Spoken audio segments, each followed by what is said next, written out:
soir, on va parler ensemble de conscience et de viscère, deux termes qui ne vont pas forcément très bien ensemble. Et je commencerai par la grande question, qu'est-ce que la conscience? Donc vous avez 2 heures, hein, sortez vos stylos. Non, évidemment non, mais c'est vrai qu'on n'a toujours pas une bonne définition de la conscience. Ça fait plus de 2000 ans que les philosophes puis les scientifiques essayent de définir ce qu'est la conscience. Mais comme on va le voir, on peut travailler sur un objet qui n'est pas forcément parfaitement défini. Et si on veut prendre la définition la plus simple, c'est celle qui est relativement intuitive, que j'ai néanmoins repris de John Searle, qui est un des philosophes actuels de la conscience. Et pour John Searle, la conscience, c'est un petit peu l'intuition qu'on en a tous, c'est ce qui nous accompagne le matin au réveil, à travers la journée, jusqu'à ce que l'on s'endorme le soir, ou bien lui, il étend un petit peu ces idées-là, jusqu'à ce que l'on tombe dans le coma, ou que l'on meure, ou qu'on devienne d'une façon ou d'une autre inconscient. Donc, on fait tous cette distinction entre ces moments où on est présent au monde qui nous entoure, on est présent à nous-mêmes, et d'autres moments où on ne l'est pas. Et la grande question, c'est quels sont les mécanismes cérébraux qui permettent d'expliquer la distinction entre les deux, puisque dans ces phases où on n'est pas présent au monde, le cerveau fonctionne néanmoins. Et dans ces phases où on est présent au monde, le cerveau fonctionne bien souvent de façon inconsciente, c'est-à-dire que notre espace de vie conscient, qui nous semble pourtant être un espace extrêmement riche, extrêmement fourni, ce n'est qu'une toute petite partie de notre activité cérébrale. La plupart des choses se passent sans que l'on en ait conscience. Et donc, la façon dont la science a abordé la conscience ces 20-30 dernières années, ça a été beaucoup de l'aborder par les capacités intellectuelles qui viennent avec la conscience. C'est-à-dire, on est capable de raisonner, on est capable d'établir des stratégies, on est capable d'interagir avec les autres via le langage, on est capable de sélectionner de l'information. Et la conscience tourne autour de ce nuage de fonctions et elle a été vue longtemps comme une espèce de super fonction cognitive, c'est-à-dire quelque chose qui va m'aider à faire mieux, à faire plus intelligemment. Et cette vision de la conscience comme une super capacité cognitive a été très utilisée aussi parce que, de façon très pragmatique, hein, on avait tous les outils pour réfléchir à quelque chose qui était une fonction cognitive. Catherine, excusez-moi, on est toujours sur la première diapositive. Ah, est-ce que là, on est toujours sur le PowerPoint. Le partage d'écran, c'est pas fait sur le plein écran. Ok. Alors, moi, je suis en plein écran. Je vais redémarrer le plein écran. Est-ce que là, c'est passé? Non, c'est toujours sur le PowerPoint. Évidemment, ça a marché pendant le test tout à l'heure. Alors, je vais devoir carrément arrêter le partage d'écran et recommencer. Je suis désolée.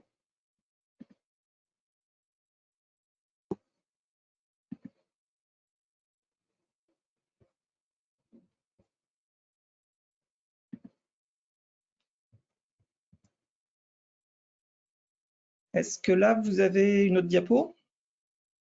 C'est toujours le PowerPoint avec la visionneuse à gauche et la grande diapo à droite. Ok.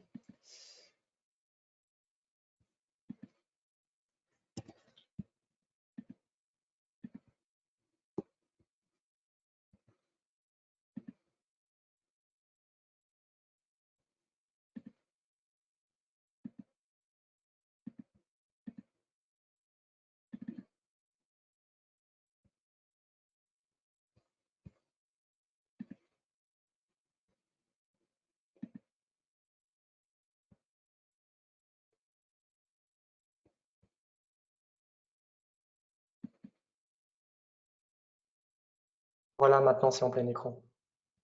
Ok. Et est-ce que ça passe? Oui. Oui? Qu'est-ce que la conscience traduit de John Searle, voilà. Ok.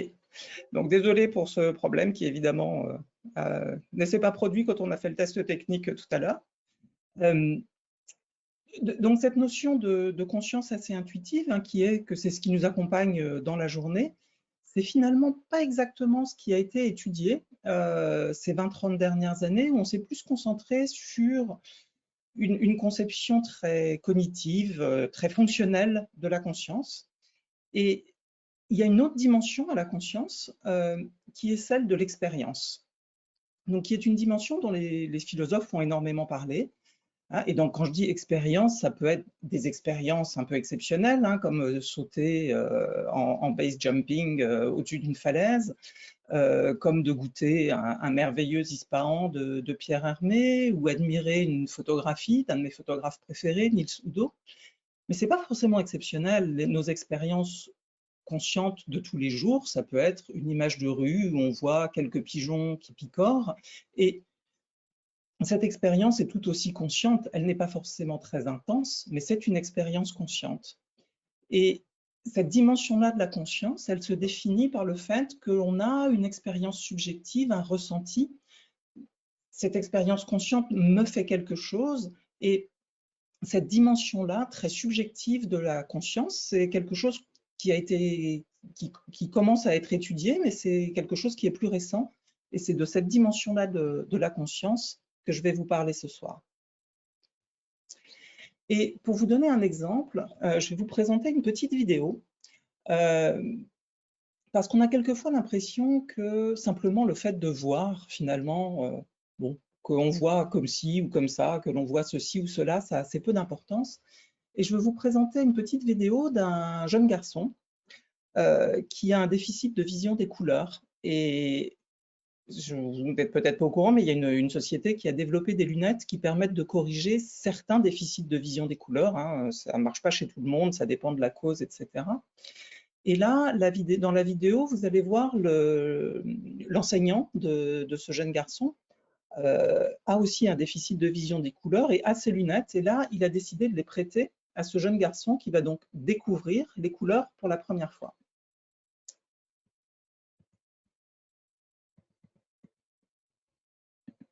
Okay, they're all yours. Okay, they're all yours. Let's see what it does.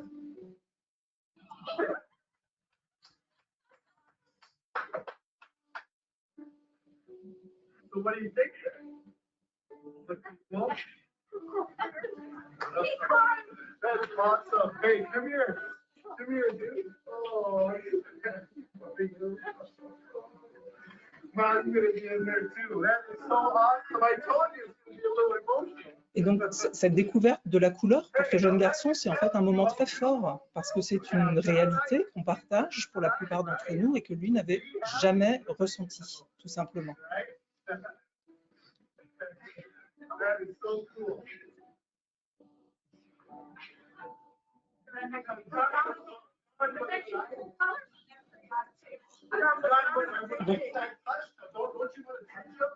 Donc là, vous le voyez découvrir le tableau périodique des éléments.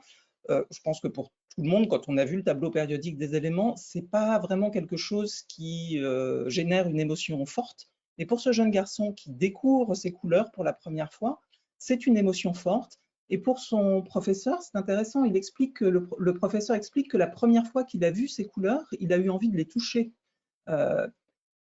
pour appréhender cette réalité, cette expérience consciente de façon nouvelle. Donc, je ne vais pas vous donner tous les arguments scientifiques de pourquoi on penche maintenant sur cette dimension plus subjective de la conscience et peut-être moins cognitive, moins comme une fonction qui nous aide à faire des choses. Mais c'est de cette dimension-là que l'on va parler aujourd'hui. Et donc, pour pouvoir comprendre comment existe une expérience subjective, on tombe dans le problème le plus difficile qui soit, c'est-à-dire comprendre comment, à partir de la matière biologique, on peut créer l'esprit. Et ça, c'est la difficulté ultime dans les études sur la conscience. On est loin encore d'expliquer cette transformation, mais on suit la démarche scientifique, c'est-à-dire qu'on va essayer de réduire la complexité de ce qu'on cherche à montrer et puis d'établir des briques de base dans notre compréhension pour essayer d'avancer. Et donc là, ce que je vous propose ce soir, c'est de vous montrer quelques-unes des briques de base qu'on essaye de développer dans mon équipe. Donc, si on réfléchit à de quoi on a besoin comme ingrédient pour générer une expérience subjective, eh bien, l'une des choses dont on a besoin, c'est d'un sujet d'expérience. Bon, donc, un sujet d'expérience, c'est un être vivant, etc., mais doué d'un certain nombre d'autres propriétés. Et donc, la subjectivité de l'expérience, elle peut s'exprimer de deux façons. D'une part, il faut un point de vue en première personne, et d'autre part, une appartenance à soi. Alors, on va détailler ces termes qui sont éventuellement pas très habituels. Par point de vue en première personne, je veux simplement décrire la façon dont vous-même, quand vous regardez l'écran sur lequel vous suivez cette conférence, par exemple, vous le voyez de votre point de vue, de là où vous êtes. Il y a un certain nombre de choses autour, mais vous ne voyez pas ce qu'il y a derrière vous. Vous avez votre point de vue spatial sur le monde qui vous entoure. Pour les amateurs de jeux vidéo, c'est les FPS, donc tous les jeux où on est en première personne, comme Doom, qui a été l'un des premiers, ou Minecraft, où on se déplace dans un environnement en première personne. À l'inverse, dans un jeu comme Pac-Man ou FIFA, on voit l'ensemble de l'espace, donc on a un point de vue omniscient, on a accès à l'ensemble des informations. Ce n'est pas le cas dans le point de vue en première personne, on a un champ visuel limité, on ne voit pas ce qu'on a dans son dos, etc. En plus de ce point de vue en première personne sur le monde, il y a cette notion que quand on a une expérience consciente, c'est sa propre expérience. Bon, ça paraît trivial, hein, mais en fait, c'est une propriété extrêmement importante. Le fait que quand j'ai une expérience subjective, c'est la mienne, forcément. C'est une propriété intrinsèque de l'expérience consciente. Et cela peut paraître trivial, mais ça ne l'est pas. Donc, d'une part, vous avez certains troubles psychiatriques où on va assigner une expérience à quelqu'un d'autre que soi, et ça donne des récits qui sont très troublants, d'avoir une autre personne à l'intérieur de soi-même, ou des choses comme ça. Donc, le mécanisme qui nous permet de penser que ce qui se passe dans notre cerveau, c'est forcément à nous, c'est bien un mécanisme, puisqu'il peut se détraquer. Et puis, il y a un autre exemple dont je vous parlais au début de la conférence, qui est que si on prend l'analogie classique de l'iceberg pour la conscience, avec une masse de traitements qui sont inconscients, notre cerveau travaille, mais on ne sait pas ce qui s'y passe et on ne le perçoit jamais. Et puis, il y a une petite partie des informations qui sont accessibles à la conscience. Eh bien, cela montre bien que le fait que ces traitements inconscients existent, le fait que tout ce qui se passe dans le cerveau, on ne se l'attribue pas forcément à soi-même. Donc, cette propriété particulière de la conscience, il faut aussi l'expliquer. Donc, on a déjà réduit le problème de la conscience à deux aspects, on a besoin d'établir deux mécanismes qui permettent le point de vue en première personne et puis l'appartenance à soi, ce qui s'appelle en anglais mindness, et je n'ai pas trouvé de très bons termes pour traduire cette expression. Et donc, dans notre équipe, on travaille sur l'idée qu'une partie des explications pour générer la perspective en première personne et l'appartenance à soi proviennent des signaux viscéraux. Alors, ça peut paraître une drôle d'idée parce qu'en fait, les neurosciences cognitives, elles sont basées sur un cerveau qui interagit avec le monde. Donc, on prend des informations sur le monde qui nous entoure par les sens, par la vue, le toucher, l'ouïe, l'odorat. On agit sur le monde en bougeant nos mains, en construisant des machines qui elles-mêmes vont agir le monde, et puis notre cerveau est capable de réfléchir sur lui-même. Et donc on rajoute à ce paradigme très classique des neurosciences cognitives les informations qui proviennent des viscères. Donc très souvent, on a conscience que le cerveau, il interagit avec le monde, mais aussi il régule notre corps.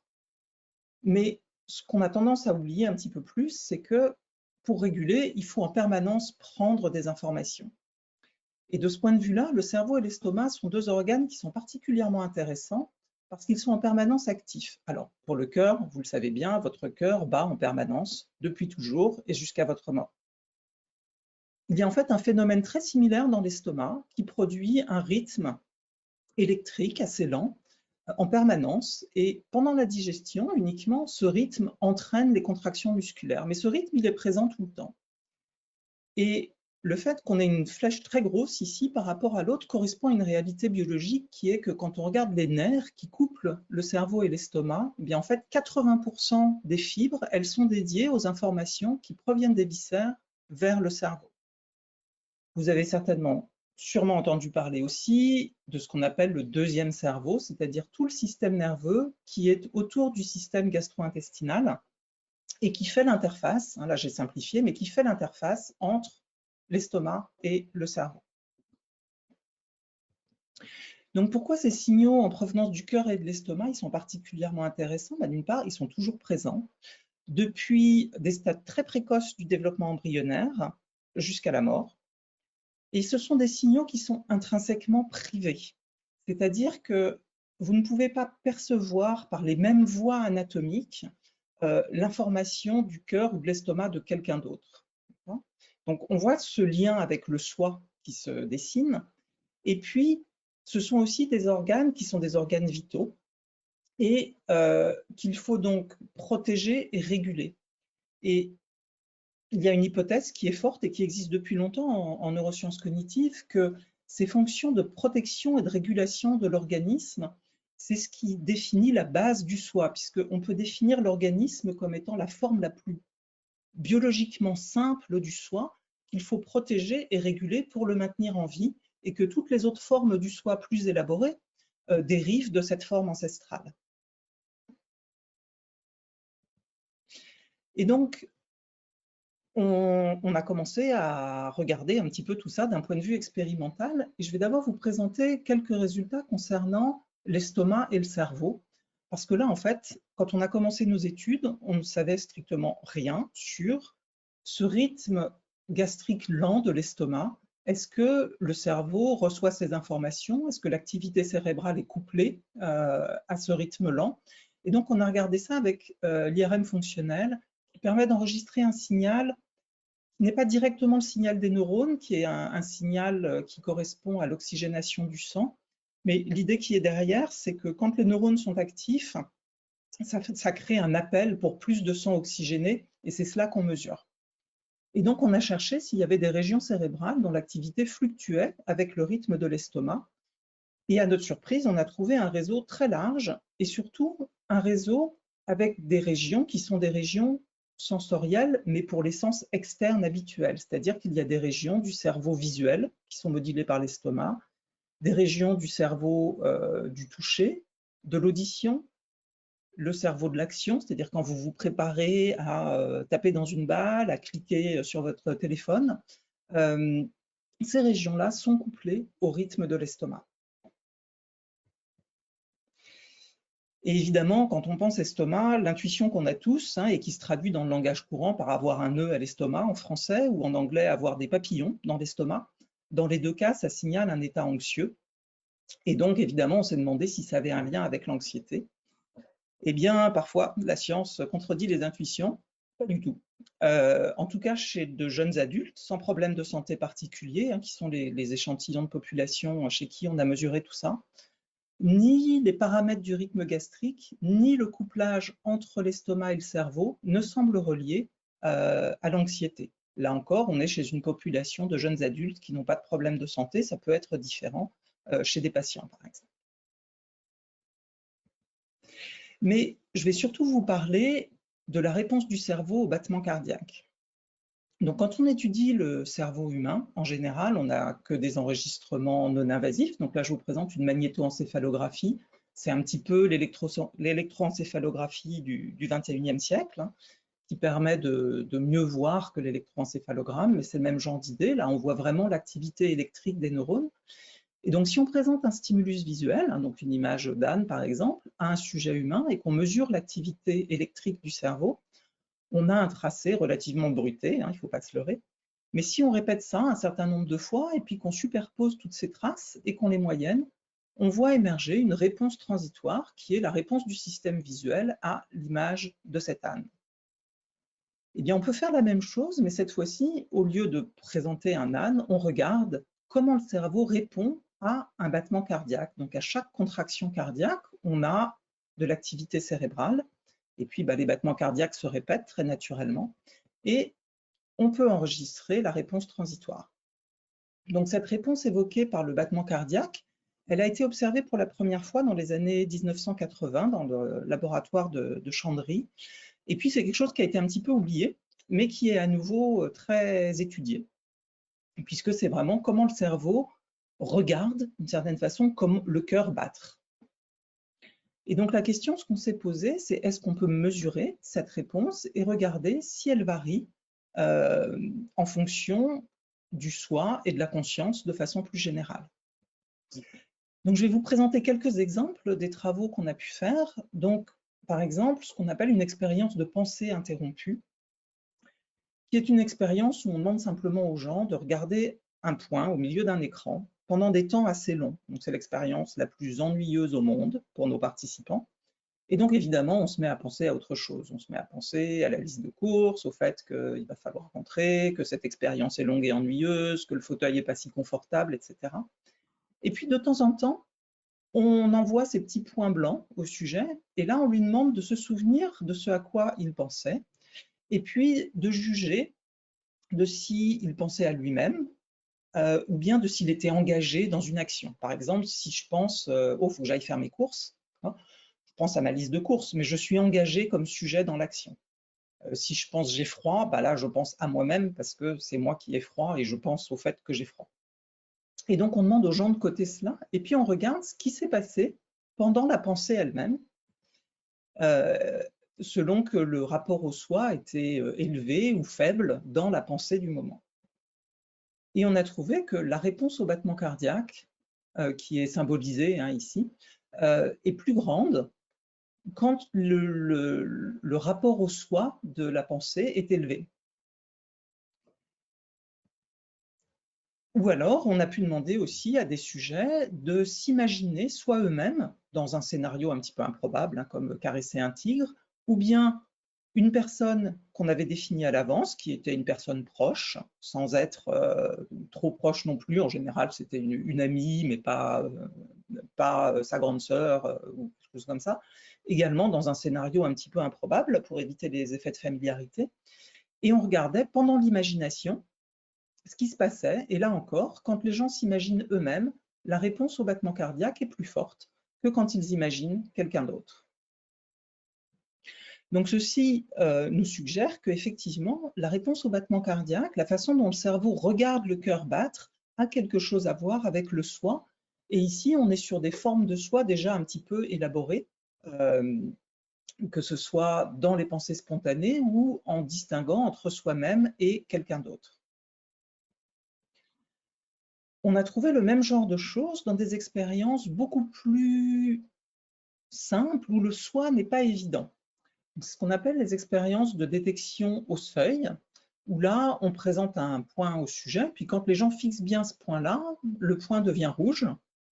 Et là, après un délai variable, il peut apparaître une grille comme celle-ci sur un anneau.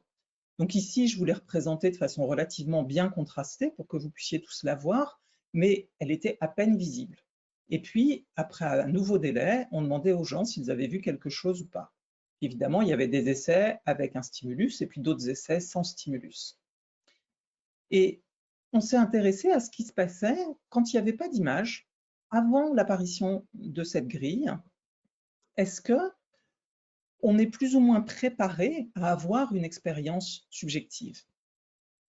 Et donc, on a effectivement trouvé que quand on va percevoir quelque chose, que l'on ait présenté ou non une image, la réponse au battement cardiaque est plus forte.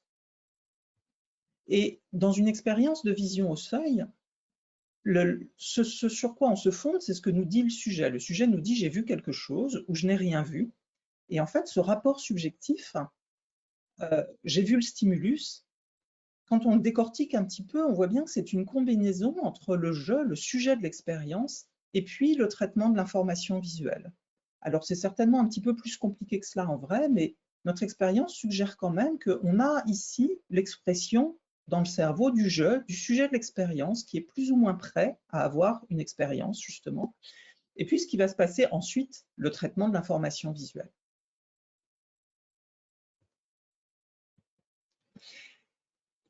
Enfin, ces réponses au battement cardiaque, elles permettent de détecter pas simplement si on pense à soi-même, pas simplement si on est prêt à avoir une expérience sensorielle, hein, toujours chez de jeunes adultes sains, mais il semble qu'elles pourraient aussi être utiles chez des patients. Donc ici, nous avons travaillé sur des patients qui émergent du coma.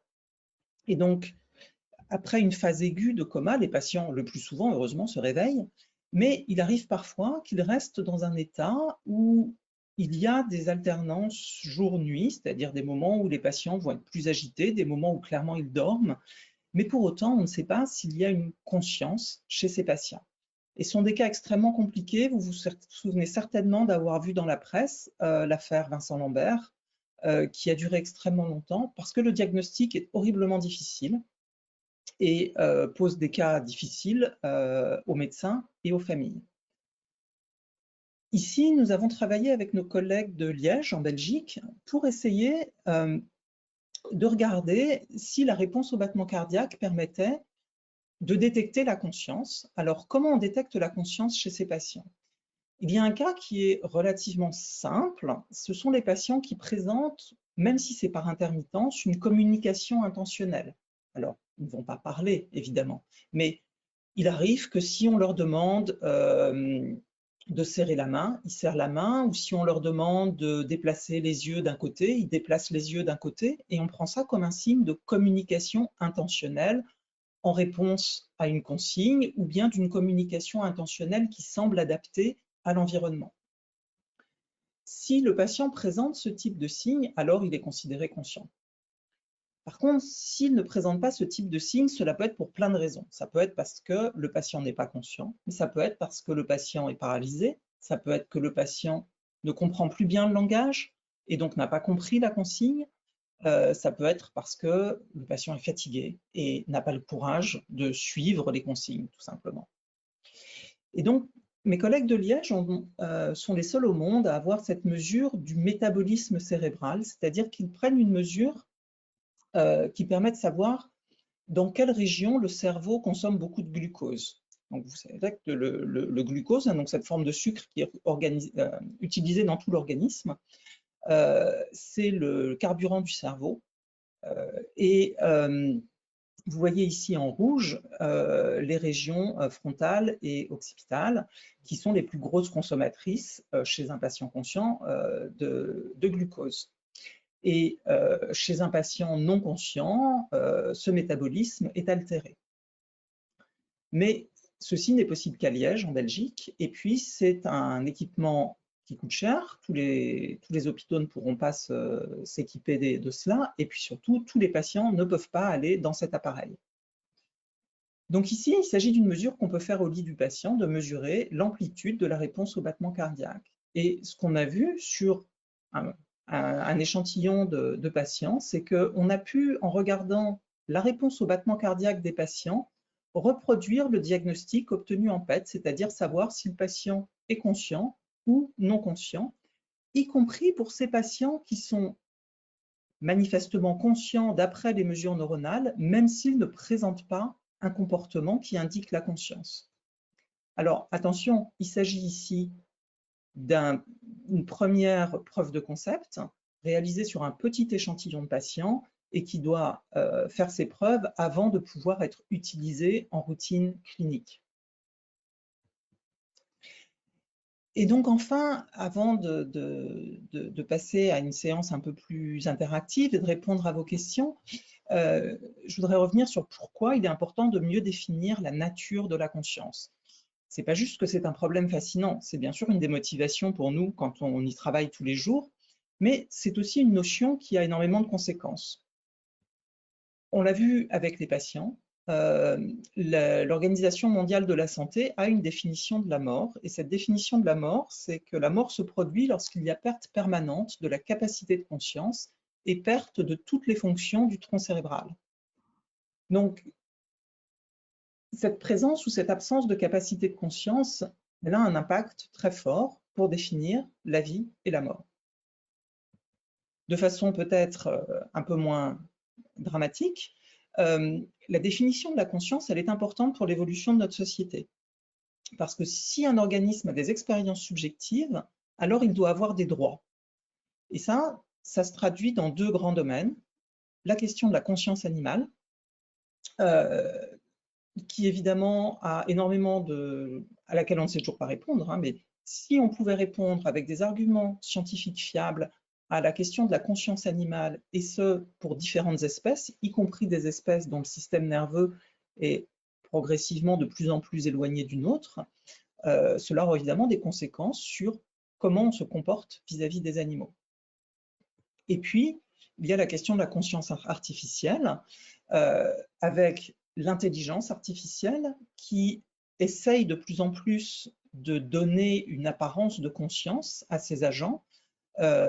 Certains d'entre vous ont peut-être vu des vidéos du robot Sophia, qui est un robot social capable de soutenir des conversations.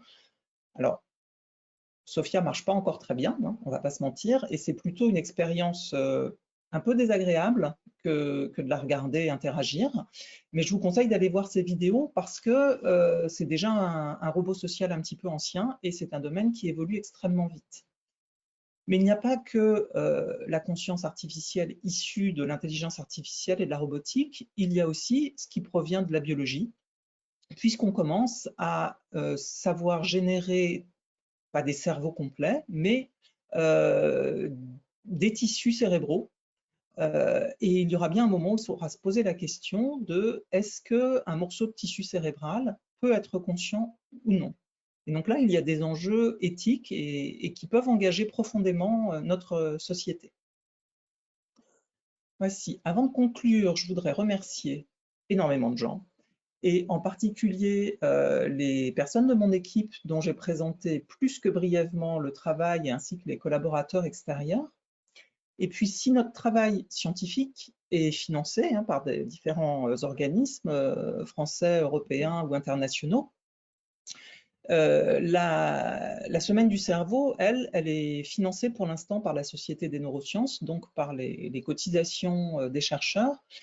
On fait tous évidemment ce travail supplémentaire de façon bénévole, puisque nous sommes tous convaincus de l'importance des échanges entre les scientifiques et la société, mais il y a quand même quelques frais pour avoir des gens, pour assurer la coordination, la communication sur les réseaux sociaux, avec les médias papier.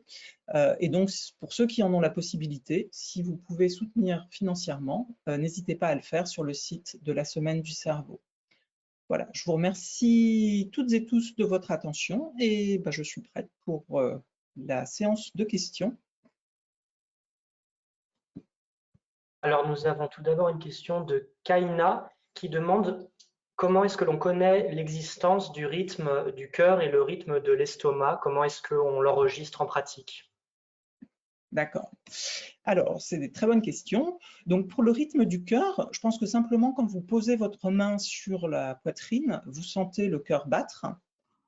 Et donc, ces contractions mécaniques, elles sont dues à des contractions d'abord électriques qui sont transmises aux muscles lisses du cœur. Donc, on l'enregistre via un électrocardiogramme, simplement en posant quelques électrodes sur la poitrine des participants.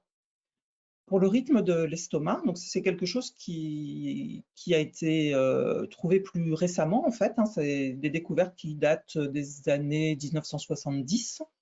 Il y a un type de cellule dans l'estomac qui génère un rythme électrique en permanence et c'est vraiment comme des métronomes ces cellules. Elles produisent ce rythme même si on enlève un morceau d'estomac et qu'on le cultive dans une boîte de pétri, elles continuent à produire ce rythme. Ici, chez l'homme, on le mesure de la même façon, de façon non invasive, en plaçant des électrodes sur l'abdomen des participants. Et donc ça, on a pas mal travaillé ces dernières années à améliorer les enregistrements. Et on arrive à avoir des données de bonne qualité chez environ 80-85% des participants. En fait, ça va dépendre aussi de comment l'estomac est placé dans la cavité abdominale. Et puis, il est possible aussi que quand il y a beaucoup de graisse abdominale, on capte moins bien le signal. Une autre question de Jordi qui demande pourquoi avons-nous retrouvé une activité rythmique permanente uniquement au niveau du cœur et de l'estomac?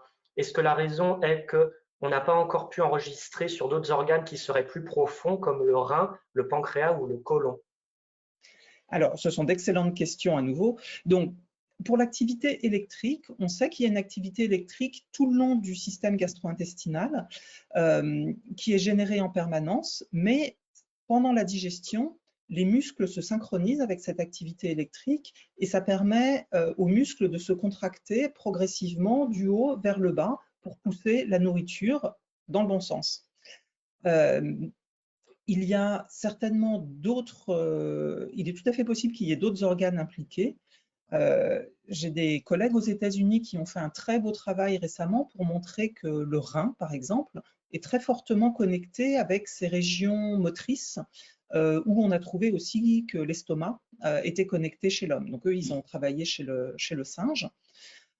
Donc en fait, de façon surprenante, on sait beaucoup de choses sur les relations entre le cerveau et le monde extérieur, mais les travaux sur les relations entre le cerveau et puis ce monde intérieur, ils étaient présents au 19e siècle et puis ils ont beaucoup disparu au 20e et là ils reviennent, mais donc il y a une communauté qui est en train de se recréer, mais ça a été un peu le grand oublié des neurosciences du 20e siècle. Vous avez parlé des régions motrices. Il y a une question d'un auditeur qui demande quelles zones du cerveau reçoivent et traitent les informations provenant du cœur et de l'estomac pour produire le sentiment de soi. Alors, là, c'est une question difficile, je dirais, on n'a pas encore complètement la réponse. Il y a une hypothèse qui a été très influente, mais qui reste une hypothèse, qui est que l'intégration des informations externes et internes se fasse dans une région qu'on appelle l'insula. Et cette hypothèse a eu un succès phénoménal, alors qu'on n'a pas vraiment d'arguments pour penser que c'est comme ça que ça marche. Il n'y a pas de faits expérimentaux. Nous, tous nos résultats sont dans d'autres régions que celles de l'insula. Donc, les régions qu'on a trouvées souvent impliquées, ce sont des régions qu'on appelle du réseau par défaut, c'est-à-dire des régions qui ne sont pas des régions sensorielles, qui sont des régions actives quand justement, entre guillemets, on ne fait rien, c'est-à-dire qu'on est un peu perdu dans ses propres pensées et où souvent le soi est assez impliqué. Un autre argument pour penser que cette hypothèse sur l'insula n'est pas valable, c'est qu'il y a eu quelques cas, c'est assez rare comme lésion, mais chez l'homme, de patients avec des lésions bilatérales de l'insula. Et donc là, le chercheur qui avait posé cette hypothèse, qui s'appelle Bud Craig, pensait que ces patients devraient être des zombies, en fait, qu'ils devraient avoir perdu cette notion de soi. Et en fait, pas du tout. Donc, c'est une bonne question. Et là, malheureusement, pour l'instant, on n'a pas la réponse. Alors, moi, mon hypothèse, mais qui n'est qu'une hypothèse, c'est que les signaux en provenance du cœur ou de l'estomac, ils sont en fait représentés dans beaucoup d'aires différentes. Et c'est justement pour cela qu'ils peuvent être incorporés au traitement de l'information externe. Et c'est une assez grosse différence, ce serait une différence entre les signaux en provenance de l'intérieur du corps et les signaux en provenance de l'extérieur du corps. C'est-à-dire que les signaux qui viennent de la vision, ils arrivent dans le cortex visuel primaire et puis ensuite il y a d'autres régions visuelles. Pour les signaux en provenance du cœur, on a l'impression que ça arrose plein d'autres régions d'un seul coup. Mais c'est une hypothèse et pour l'instant, on n'a pas encore de faits expérimentaux suffisamment solides pour dire que c'est vraiment comme ça que ça se passe. J'ai également une question un peu plus technique. Emmanuel demande si vos travaux sont en rapport avec la théorie Damasio sur la théorie des marqueurs somatiques. Oui, alors bien sûr, il y a un lien puisque Damasio a été un des premiers. Alors, plutôt sur l'aspect du soi lié aux signaux internes. Damasio a beaucoup développé cette théorie. Ensuite, il est parti sur les marqueurs somatiques qui sont plus des marqueurs émotionnels. Donc lui, dans son idée, on ressent une émotion quand il se passe des choses au niveau cardiaque ou du système gastro-intestinal. Alors, pour moi, une émotion, ça fait partie du panorama de l'expérience consciente. On a bien sûr des émotions conscientes, mais disons que quand on voit une image visuelle neutre, je vous avais présenté des pigeons en début de conférence, en manip, on présente des grilles orientées. franchement, ce n'est pas des stimuli émotionnels. Et là où on diffère de Damasio, c'est qu'on pense que c'est fondamentalement le même mécanisme et que ce n'est pas parce que le cœur bat plus vite ou plus lentement, c'est simplement parce que le cœur bat et ensuite le reste se passe au niveau du cerveau. Donc, je dirais que dans mon hypothèse, l'état du corps a moins d'importance. Par contre, il faut qu'il y ait un corps et que ce corps se signale au cerveau.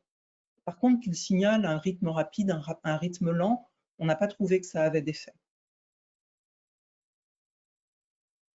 Lisa et Nicolas demandent, est-ce que le rythme du cœur et de l'estomac sont-ils corrélés entre eux?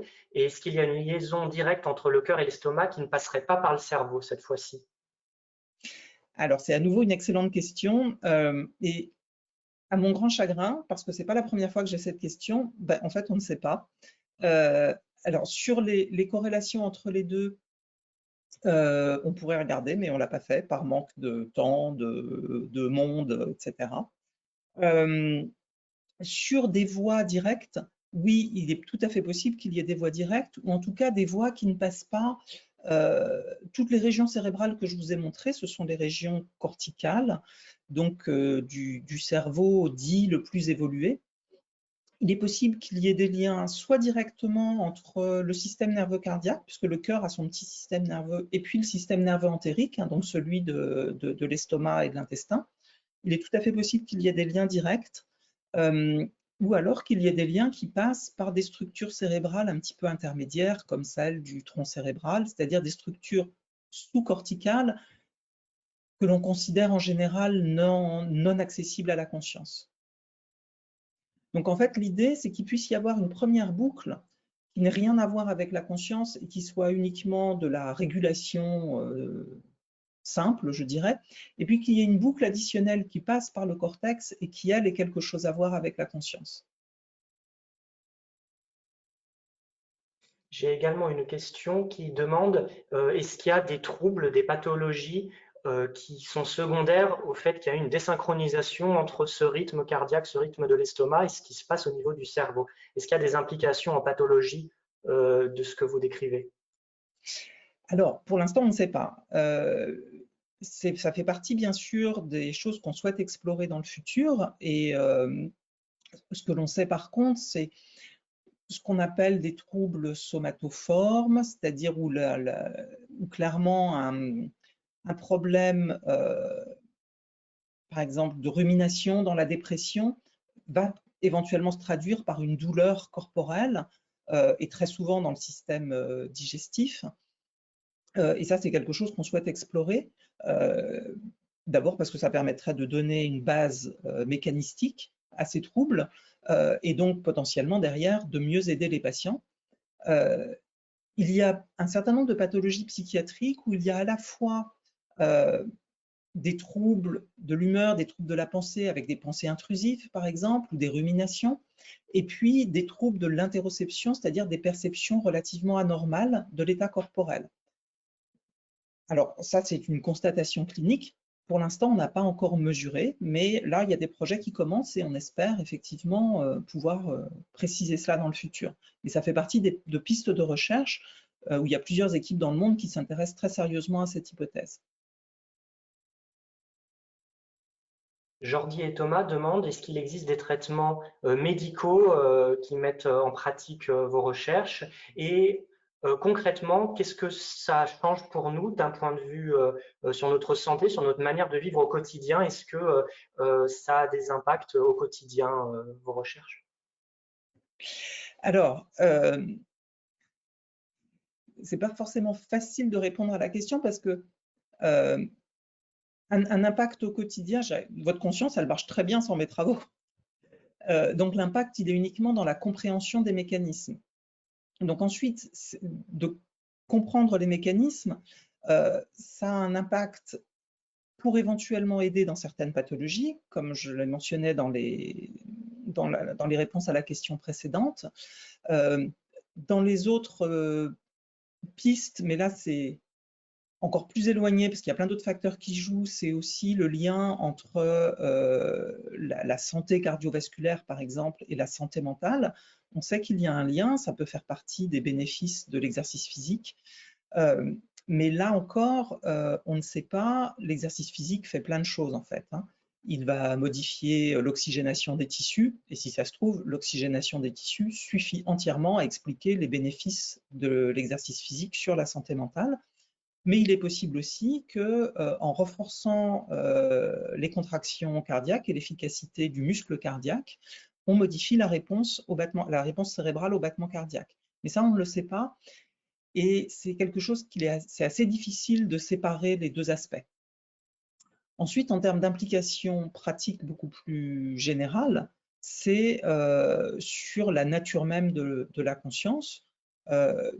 Si ce type d'hypothèse est vrai, alors d'abord la conscience, c'est quelque chose qui s'applique, c'est un qualificatif qui ne s'applique qu'à un organisme entier. Ce qui est important puisque on commence à développer des organoïdes, c'est-à-dire faire pousser littéralement des tissus biologiques qui ressemblent à des organes. Et c'est ce que je mentionnais à la fin là, avec ces cerveaux de laboratoire.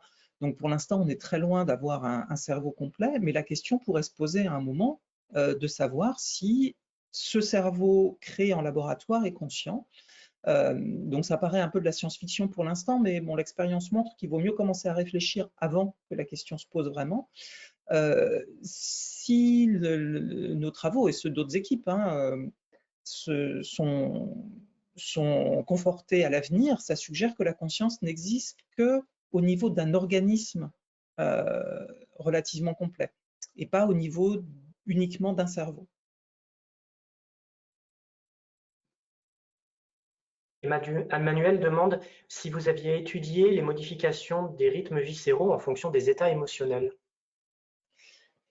Alors, pour l'instant, en fait, on l'a évité justement parce que on sait que le ressenti émotionnel va s'accompagner, par exemple, d'un changement du rythme cardiaque.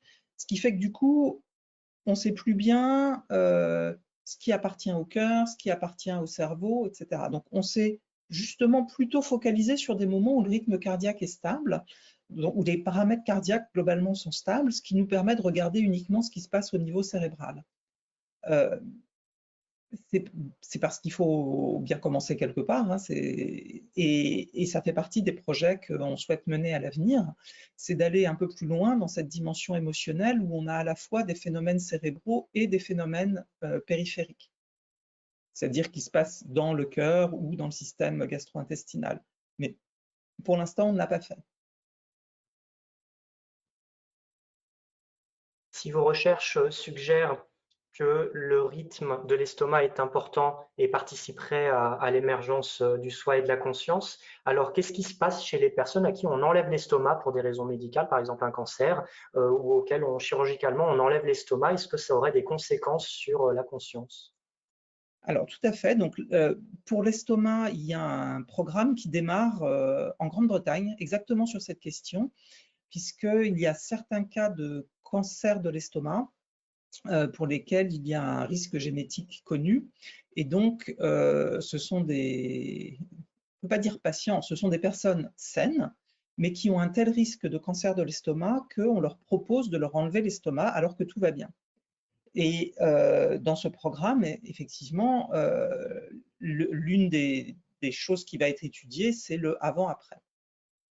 Sur des patients atteints de cancer ou chez des patients qui ont une transplantation cardiaque, par exemple, là, c'est un petit peu plus compliqué, d'abord parce qu'on a des patients, que c'est une question de vie, de mort, et que donc des altérations de conscience, pour l'instant, n'ont pas clairement été rapportées. Ce qu'on trouve beaucoup dans la littérature sur la transplantation cardiaque, c'est que, c'est très important de faire un bilan psychologique et psychiatrique des patients avant transplantation, parce que tous les patients, c'est pas forcément indiqué pour tous les patients. Ensuite, comme on est sur des questions de vie ou de mort, le suivi de ces patients-là, il va être plutôt sur combien de temps ils vivent, est-ce qu'ils sont autonomes, et que sur des altérations de conscience, sur des altérations du soi, c'est pas clairement détaillé. On trouve des rapports du genre c'est bien d'avoir un suivi psychologique après parce que certains patients sont un peu bizarres. Voilà, mais ça peut être lié à l'anesthésie, ça peut être lié à la lourdeur de la chirurgie, ça peut être lié à des problèmes immunitaires. Il y a tellement de choses qui changent chez ces patients greffés que c'est assez difficile de savoir ce qu'il en est. Ensuite, plus fondamentalement, on ne s'attend pas non plus à ce que ces patients deviennent des zombies, c'est-à-dire des êtres capables d'agir, mais en n'ayant plus de conscience, justement, parce que, comme je le disais tout à l'heure, on a le cœur, on a l'estomac, on a tout le système gastro-intestinal. Si tous ces organes contribuent à la génération du soi parce qu'ils définissent l'organisme pour le cerveau, un seul organe ne va pas suffire à détruire totalement le soi. Par contre, de générer des anomalies, c'est possible, mais pour l'instant, la littérature n'est pas assez claire sur la question. Et enfin, la dernière question, est-ce que vous avez des ouvrages de référence à conseiller pour aller un peu plus loin sur votre sujet de recherche? Ah, ça c'est une bonne question. Alors, je pense que pour des ouvrages en français, les meilleures références, c'est sans doute les ouvrages de Antonio Damasio, qui ont été traduits en français, sachant que c'est une vue, mais ça a été un des grands précurseurs. Alors, ce sont plus des hypothèses que des faits expérimentaux, mais néanmoins, ce sont des livres qui sont fort bien écrits et qui permettent de réfléchir au soi et aux émotions, peut-être pas à toute la conscience, mais en tout cas au soi et aux émotions comme étant intégrés dans un ensemble. Je pense aussi aux livres de Francisco Varela, donc pareil, hein, qui sont des livres plus d'hypothèses que de faits expérimentaux et qui sont un petit peu anciens maintenant, mais qui néanmoins donnent un aperçu des idées qu'il peut y avoir derrière cette conscience qu'on appelle incarnée.